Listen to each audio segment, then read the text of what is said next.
The version of me 20 years ago wanted to be somebody. I wanted to achieve things. I wanted to stand out. But what I didn't realize was that I was already somebody. I wasn't going to stop being me if I stopped chasing more. Your business, your rules. Grow a business that works for you. This is the HerBusiness podcast. So I just returned from an incredible trip to Crete. I went with a small group of women business owners. This was one of our HerBusiness Trailblazers locations.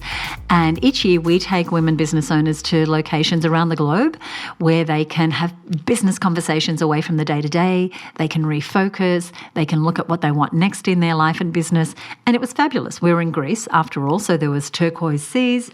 There were salty breezes coming in as we wined and dined. We walked through villages that have literally been standing for thousands of years. And between culture and hiking and business and nature and consuming more seafood than one person could ever consume, we tried. We were in this stunning place. We're in this place where beauty and history and culture come together. And here we were, successful business owners, each one of us successful in our own way, having built something we're truly proud of, all with this underlying feeling like we wanted more, that what we had was not enough. Despite the success, despite the years and years of combined experience, despite having the ability to step away from our business and take this whole week to pause and breathe, there was this struggle, the struggle of knowing what's enough. And that's what we're talking about here today. We're diving into why, as business owners, we need to plan from a place of enoughness rather than simply striving for more. I'm Susie Daphnis. I'm the CEO at HerBusiness, and you are listening to the HerBusiness podcast. I'm so glad you're listening today, whether you are out on a jog, whether you're walking the dog, listening as you get ready, taking a quick break from your office to grab a couple of bites to eat, whatever you're doing, whatever kind of business you have, I know that you will benefit from the discussion that we are having today. Because today we're talking about the difference between striving for more and more and actually striving for enough. Because those two motivators can get conflicted in our minds, yet the one you choose to live your life by and run your business by is going to get you a very different outcome from the other. Now, most of us learn to strive for more. We're motivated, we're ambitious, we're likely to be go-getters forever because we're entrepreneurs. So we naturally believe that striving for more is better. More clients, more products and services, more likes, more follows, more email addresses on our database, etc. But striving for more can actually come from a place of proving that we're good enough, pushing ourselves to prove that we're smart enough, overworking ourselves and saying yes to everything to prove that we are capable enough. So this behaviour can often be fueled by comparison and by external validation and what others are doing, and a little bit by fear. And we live our lives and we run our businesses with this more mindset, which can feel like it's a moving target. I need more clients, I need more revenue, I need more achievements.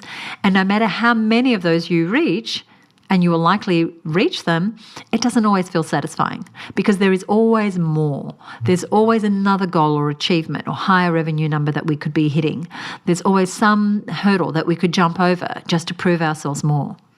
But how long can we keep running after these targets? How long can you keep jumping those hurdles if they're constantly moving, constantly reappearing? And here's the worst part. What happens when a marketing campaign goes wrong or the market changes or you lose a client or your financial year is not as good as the last and you don't achieve more? I'm using air quotes here. What can happen is we fall into a heap feeling like we failed because we didn't outperform our previous efforts. But what if instead of striving for more, you decided to strive for enough? And what do I mean by enough? I mean just the right amount, and I'll explain this further. So no more, no less. Enough is quieter, it's more powerful. Striving for enough is about being aligned with what really matters to you right now. And it's about disregarding the external expectations that we've learned about what success is, but instead knowing, deeply understanding what your version of success looks like. Now, striving for enough doesn't mean you're playing a smaller game. It doesn't mean you're muting yourself or downplaying what you could be doing and achieving. It's about understanding what actually makes you feel happy, what you need. Because when you know what your version of success is, enough becomes a filter and a tool. It helps you say no to distractions and yes to what is truly important. So rather than running and jumping and racing to that next goal, you're moving towards what you've determined is enough, where you've set the boundaries of this is what I want.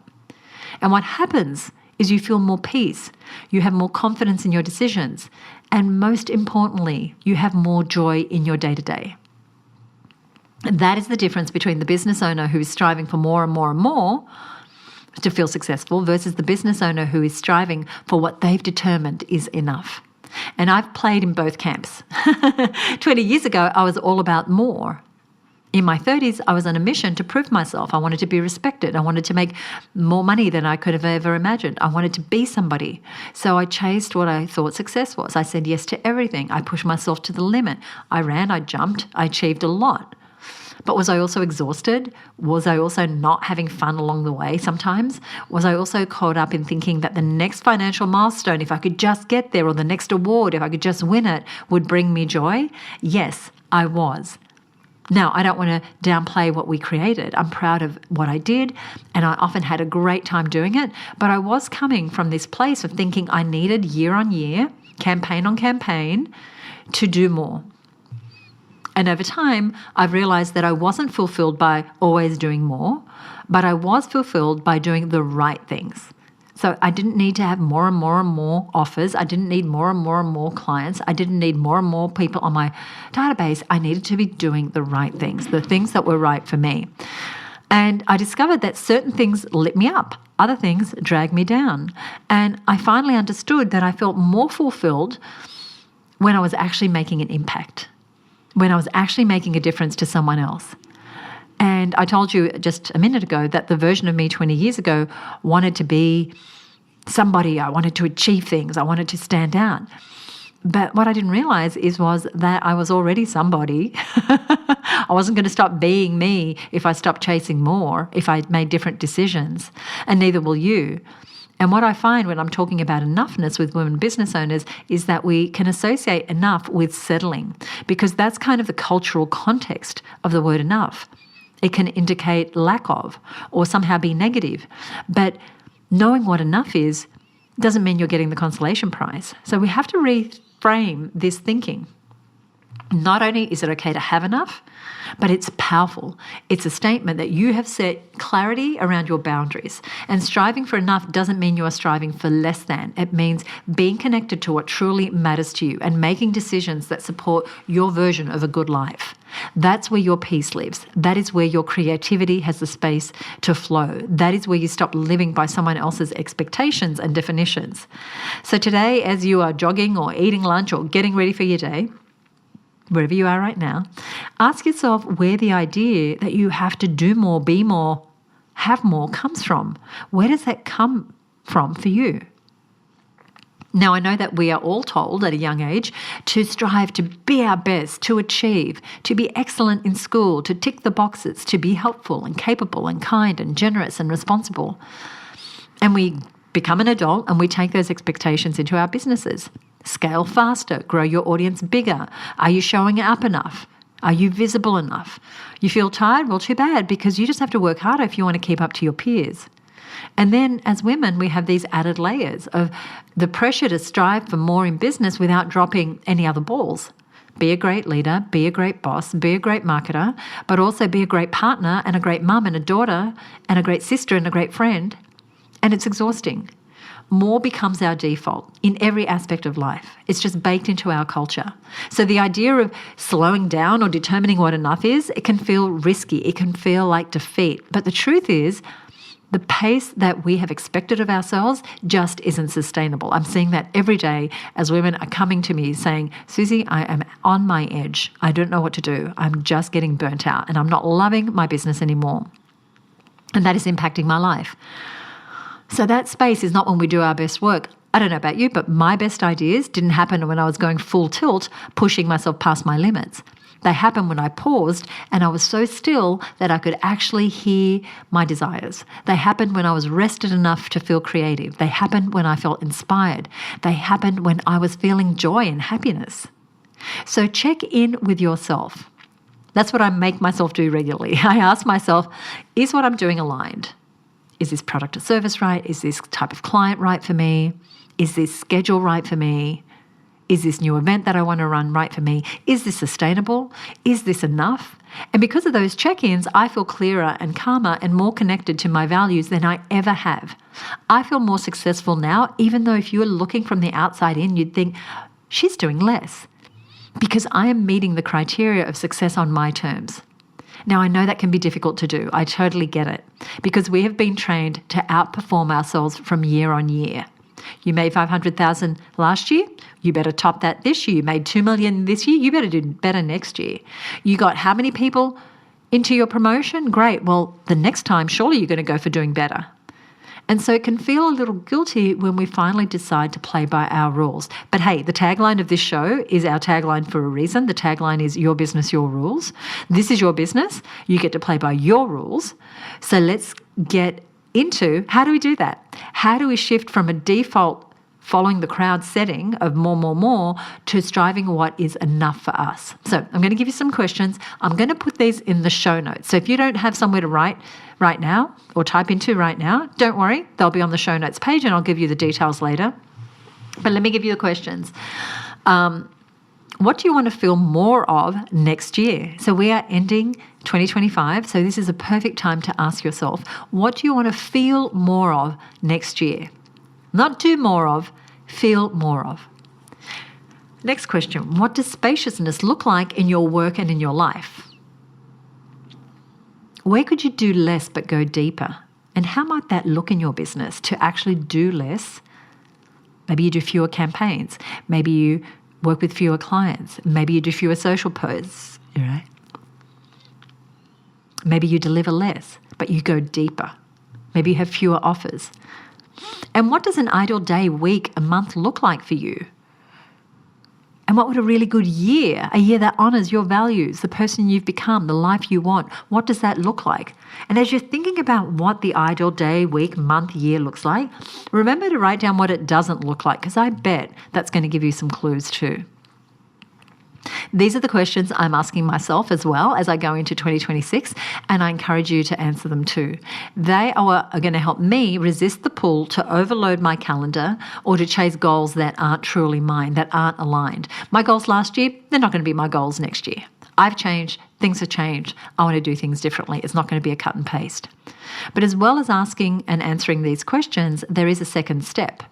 And that is to take some action. So there's value in asking yourself these questions. That is a start. But how do you actually integrate those into your business and your life? The first thing you want to do is make space. If there's one thing I've learned in over 30 years as a business owner, is that space doesn't just happen. It doesn't create itself in our business. There will always be something to take your time. So you have to create the space. For me, that means putting white space in my calendar, not as an afterthought, not later, not as a reward for completing work. It's intentional, it's a priority. The white space goes in first before anything else. And so I take regular CEO days to zoom out and reconnect with my vision. And I do that in a way that supports my energy and doesn't work against it. And so what if you took one morning this week and you cleared your schedule of all meetings, or perhaps you got up a little earlier and you took a few hours just to envision, just to plan? And what you might plan is where the white space is going to go into your schedule. How do you make these CEO days, this CEO time, space for you? Now, I work with our members to create space in their calendar for them to meet with me on a quarterly basis around their strategic plan, to put space in their calendar to connect with other business owners that have a sounding board, space in their calendar to work on their budget for the next year, space in their calendar to plan the year ahead. That's something we're doing in just a few days as this recording comes out. And you start making white space a habit, not only, within a structure like working with me at HerBusiness, but in your own life. And you want to protect that time fiercely. You're going to be amazed by the clarity and the creativity that comes when you aren't rushing to the next thing, but you're actually giving yourself time to pause. One of the methods that I use is what we call the clear week. It's something I do every month. Now, I am not meditating on a mountain for 7 days of every month. I am still working, But in those weeks, I don't do any client-facing work. Instead, I focus in on planning, on systems, on team communication, on briefing upcoming programs and campaigns. And while I'm still working in those clear weeks, I also, in those weeks, I schedule in time for my personal goals and things I want. So, for example, I build my personal travel plan about a year in advance, whether I'm going down to the south coast of New South Wales or whether we're going to have an overseas trip or whether I'm travelling to attend a mastermind I belong to. Those things go in my calendar, but so do things that contribute to what a mentor of mine referred to as my life resume. We keep checking boxes on achievements in business that make up our business resume or our career resume. What about our life resume? What are the things that you want to look back on your life and go, I did that? So this year, I trained and completed my first marathon. And putting that on my calendar at the beginning of the year had me aware that I needed to leave my office early multiple times during the week to go and run or go to the gym because I needed to do that physical training in order to achieve the goal I had.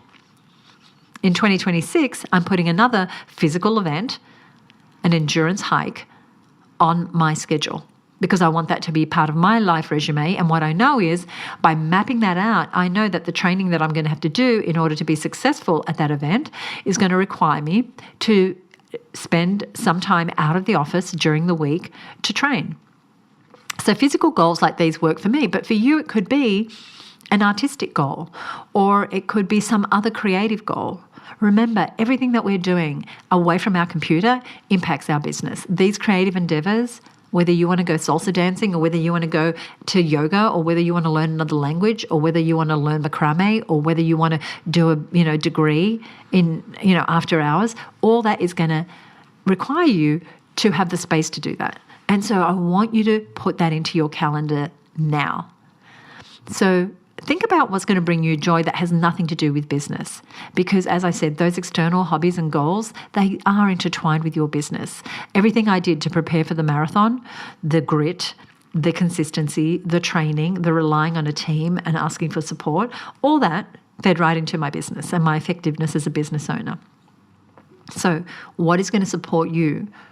Especially if one of your goals is to not to do more, but to do better, if you want to be more leveraged next year, I really encourage you to think about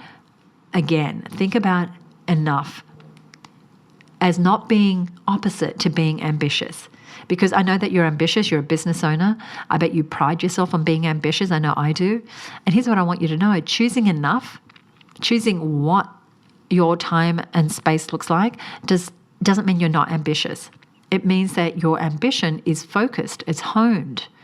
I would argue that real ambition, the kind that turns into long-term success, requires the discipline of saying, this is enough. This is what I'm going to do. Because otherwise you burn out and you're burning out chasing things that don't actually matter. So enoughness, knowing what that is for you, isn't the antithesis of ambition. It is actually your ambition redefined.